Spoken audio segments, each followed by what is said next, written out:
yung kapatid niya si Vicky, in-invest ko nga eh. Pero ang tanong, kasama ba yun sa GPA? Yun sinabi ko sa complete affidavit. No? So, hindi ako papaya na maging pinalto. We will file an MR, motion for reconsideration. Hindi po natin pwedeng sabihin na mali yung fiskal na nagsabi. Pero hindi na ako papaya na nasa tingin na ito. Ito nga, yung number, yung last one. I am committed to make a full accounting. Eh, sandali. Eh, kung something taon kang nasa US. In fact, wala silang binigay na date kung kailan siya pupupo. Tama? Di ba kung, eh di, bumili ako ticket, uuwi ako. May sinabi ba doon? Oo. So, ang sa akin lang, medyo mababaw yung dahilan ng fiskal. Kasi naniniwala ako sa kaso. Hindi naman ako magpapay ng kaso na hindi ako naniniwala. Pero ang tanong, setback sa kanya. Setback. Medyo tulog ko. Pero hindi ibig sabihin na hindi tayo mag-aapilan. Kasi magkakaroon tayo mag-aapilan. Tama ko ba? Pero ang problema dito, kailangan ang kumilita ng MR ay si may verification dapat siya. So, papay ako ng motion. Motion to file. With motion to file. Motion for the consideration with leave na kailangan maipadala ko muna sa Italy at mapapirma siya. Kasi kung ako ang pipirma, ikaw pipirma, bawal. Bawal. Okay. So, ang binasa ko lang, yung code. Ito lang. Ito yung mahalaga yung tatlo. 1, 2, 3. Pero hindi din ako papayag na hindi ako mag-MR. At least, ibigyan natin ng pagkakataon ang fiscal na i-correct yung kanyang findings. Nakita mo naman yung dokumento natin. Nakita niyo po yung dokumento natin. Napakakapal. Nadun lang. No? So, ang ibig ko sabihin, setback sa atin dito. Pero we have an obligation, I am under obligation to make a proper appeal and motion for consideration. Okay? Hindi ko Saka attorney, meron siyang mga expenses na hindi tama.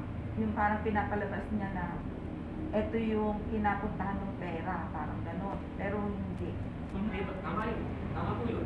Pero bakit ganito po, kung babasahin niyo yung complaint, no, we accept that there is a GPA, a general power of attorney. But the general power of attorney stops, the validity stops. When you are amassing and not in favor, sinasabi nga ng batas, pag mayroong misappropriation or convention, illegal yung GPA mo. Hindi mo pwede gamitin yun as a power for me.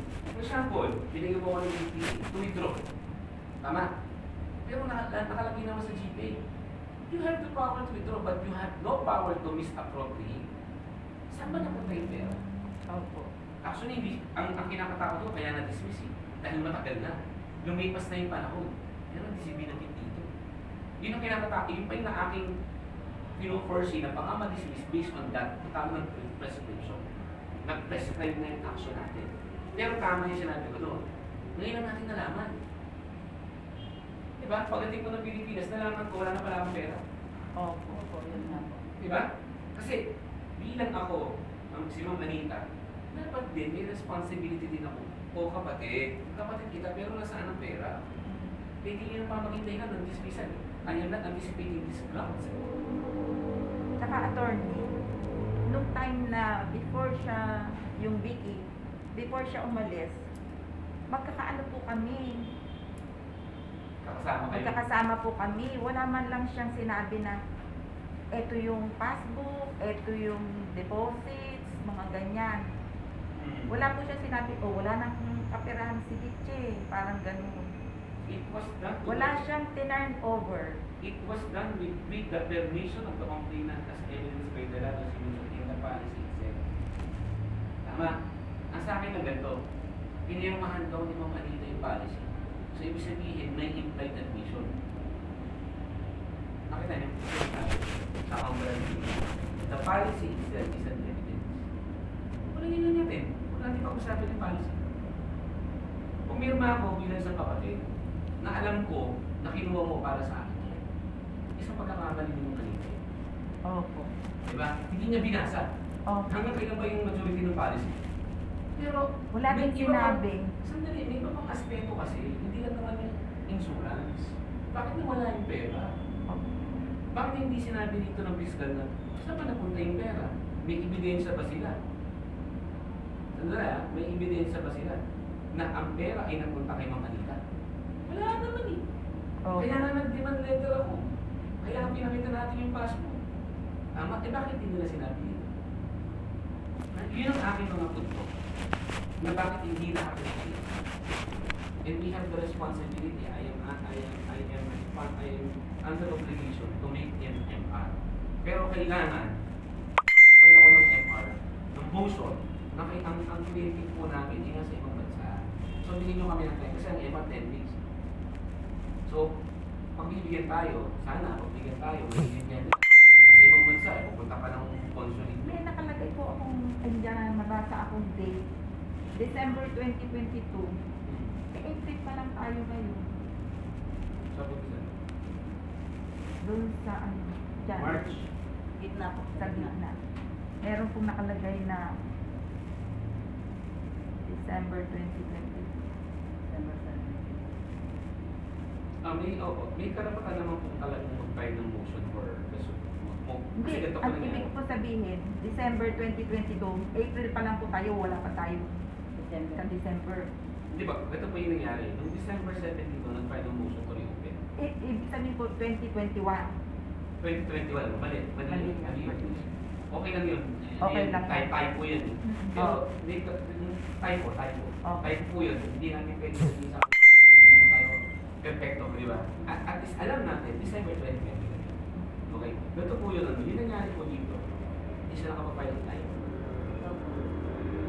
Siguro naghanap siya ng lawyer. Nag-file ng reopen. Hindi ko po pwedeng hindi ko pwedeng mas karapatan mo ng isang tao na mag-reopen. Pinagbigyan siya. Ito na namang i-post ko is bawal sa batas ng i-post mo yung reopen para na mabigyan mo siya ng pagkakataon. Okay? We have a setback right now. We should accept that. Okay? But we will file an appeal. An MR. Motion for reconsideration. Pag hindi mag-appeal po tayo sa taas. DOJ. So tayo ng DOJ. Para ma-reverse. Okay? Di pa naman, kailan niyo po natanggap ito, no? December, ng Lunes po. 25. Kailan yung Wednesday? April 25. Hindi po talaga. O ano yan, Monday po, di ba? Kayo po nag-receive? 25 po.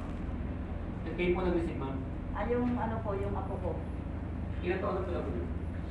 21 na. Okay. Philip? Yes, sir. Paki-break to. Isang set.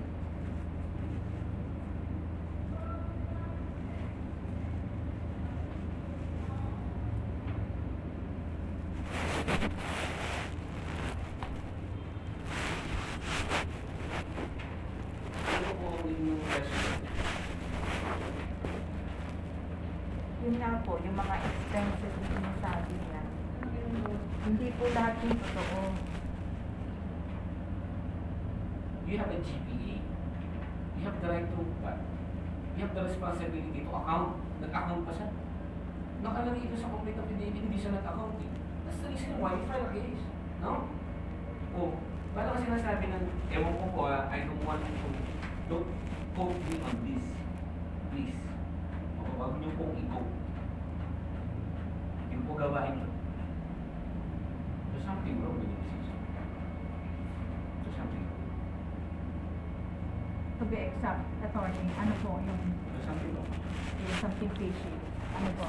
Yes. Hindi, ano po? Kasi ganito po eh. Ano po tayo? Ang preliminary investigation, hindi po full evidence yan. Basta may nakita akong maliit na, sandali, iakit ko sa korte yan. Mag-trial ko. Bakit dito outright? Oo nga po. Yun nga po. Unang-una, ibinalik ko mga pera, hindi na Pangalawa, hindi, babalik ko ka ng Pilipinas. May pinakita ka ba? Nababalik ka? May pinakita ka ba ticket? Na you are fully committed to personal face your sister May naman nakalagay doon. Sa akin, hindi ako susulat ng ganyan na decision. That's the reason why I have a good feeling that there was something wrong. Meron talaga. Tama. Kita-kita. May ginamit siya, Malinaw. may ginawa siya. Hindi ko mapipigilan yun. Pero tayo, sa medicine tayo. Iisa-isahin ko. Hihimay-himay yung mga. Hindi pa tapos. Baka sabihin niya nanalo na siya. Hindi pa.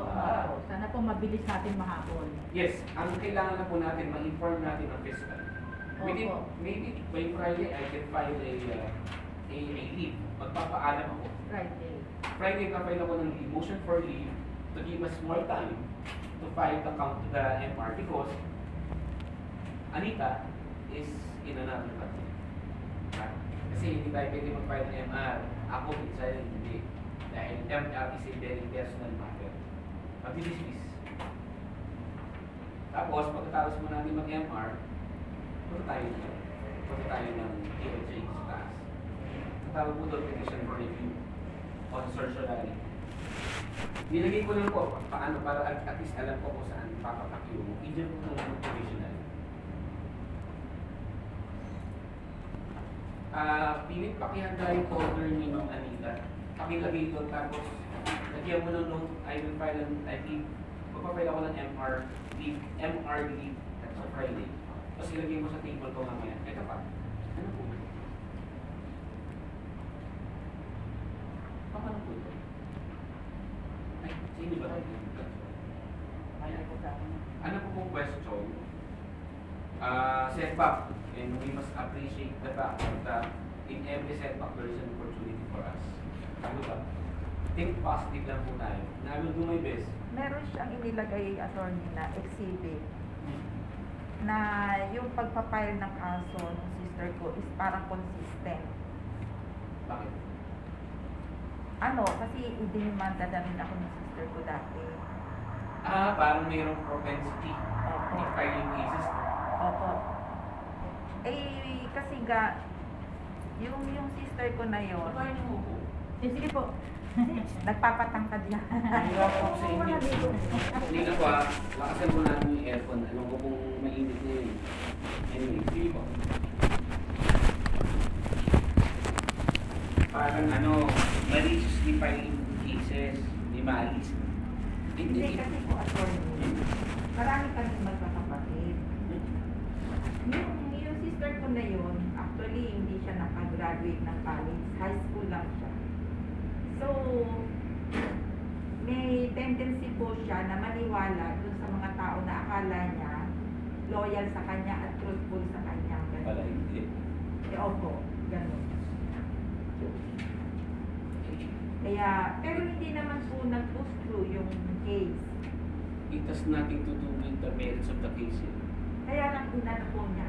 Inalledge niya. Inalledge niya. Pero Opo, it is not supported by wala nang nakita ko wala namang factual background yung. Basahin ko pong mabuti ang kaso ang resolution. Binasa ko lang yung ulit. Tatlo lang yung grounds sila bakit na-dismiss. Attorney, halimbawa po sa, di ba may maglalabs na sa October 31 na pera siya, 2.2 billion. So, paano po? Maglalapse. So, matatapos. Sa akin po, let's see what will happen after. Ang hirap po mag-anticipate. Di ba? Ang hirap po mag-anticipate kung ano yung mangyayari, kung ano yung gagawin natin. Oo nga po, di ba meron? Or I am anticipating that there should be a proper communication from the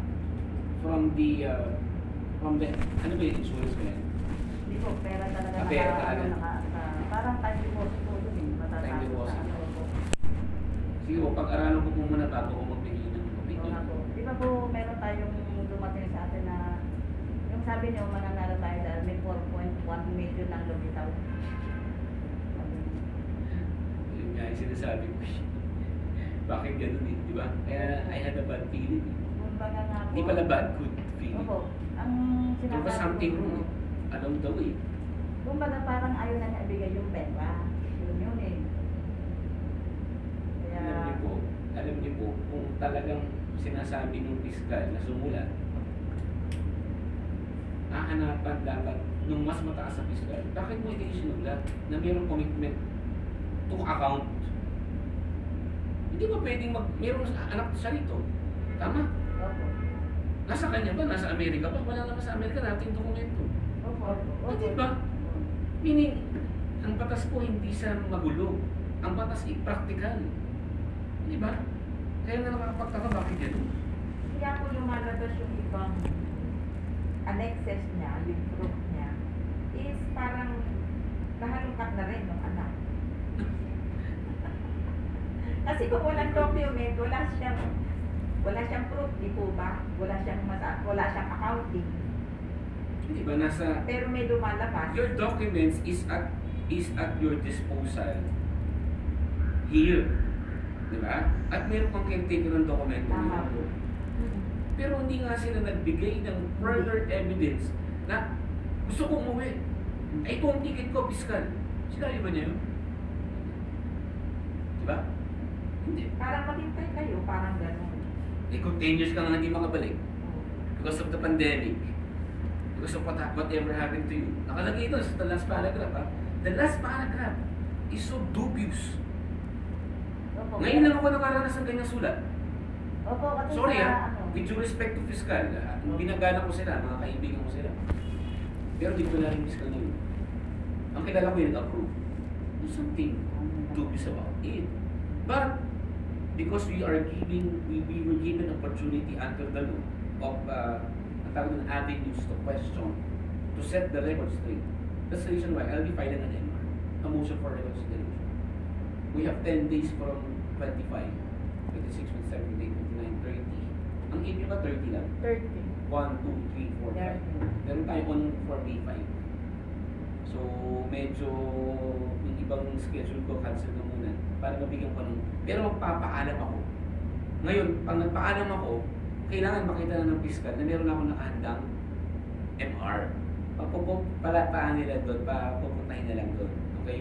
So, Ma'am Anita, Philip, bitaw ko communicate with Ma'am Anita pag na-send ko na sa kanya yung MR, punta na siya ng embassy, punta na rin. Ipabalik na dito. Okay? Ganun ang mangyayari doon.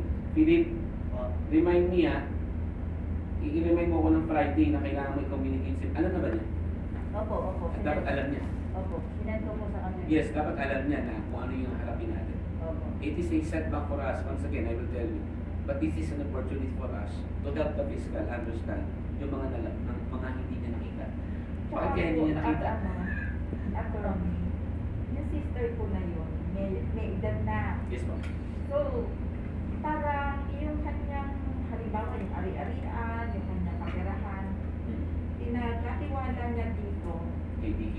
opo, para in case na halimbawa mag-uwi na siya for good, meron siyang aasahan na ano. Meron siyang gagastusin.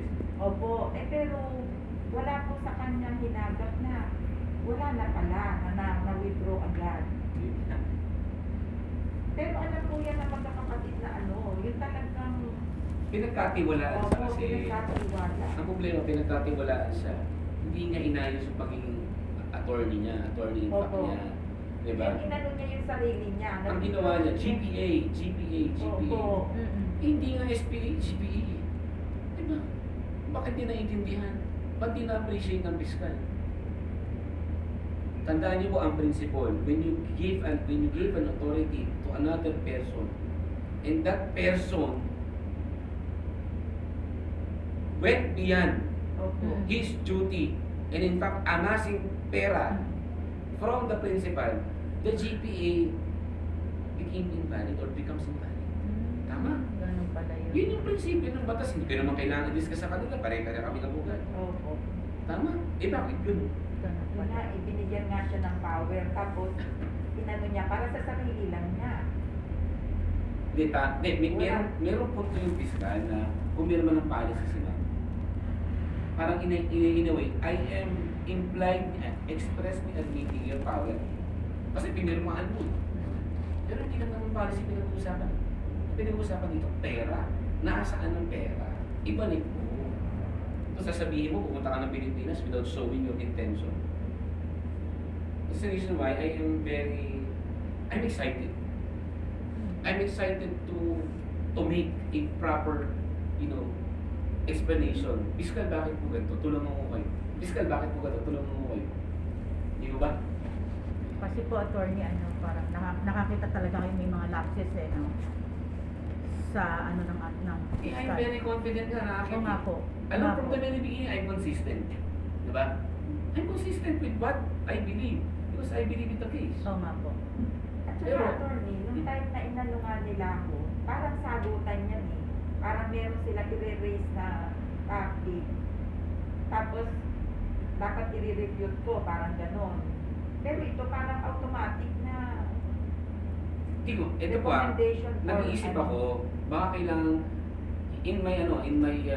during the time that I am preparing the complaint, is there a need for me to get witnesses? No. Oo. Because it is documentary in nature. Dokumentado. Nawawala ang pera. Narito yung pera, nawala, kinuha niya. Ang tanong, nasaan yung accounting mo?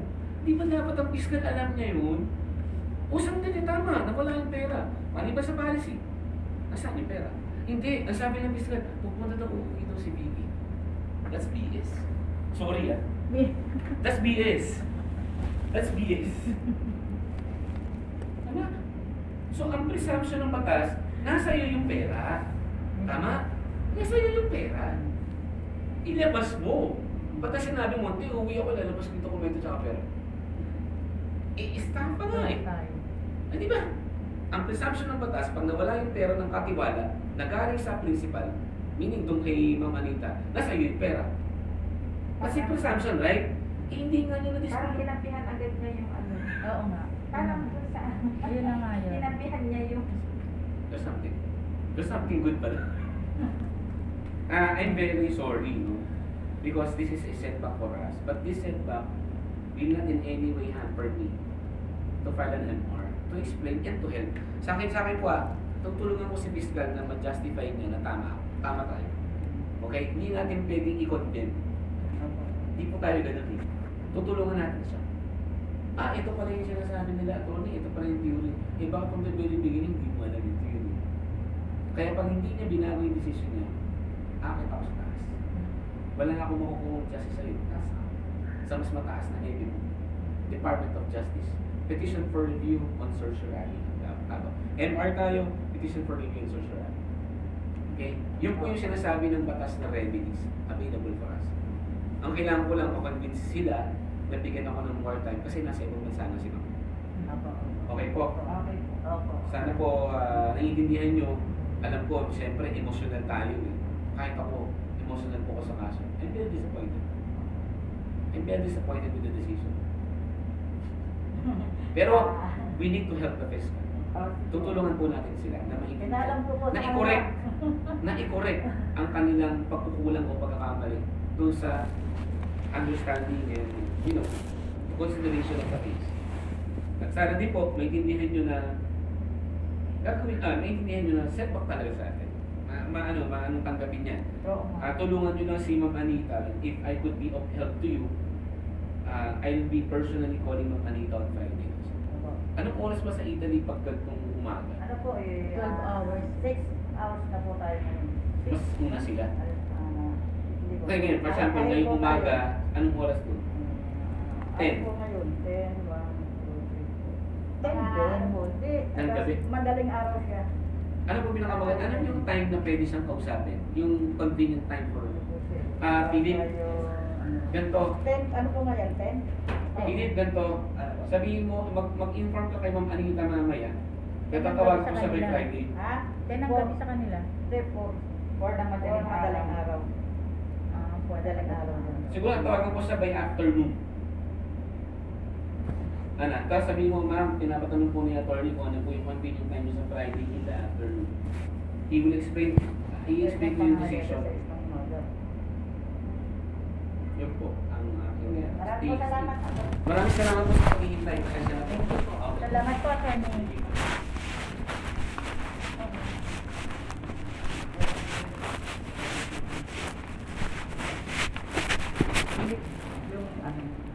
Yung babae mo. Thank you, babae.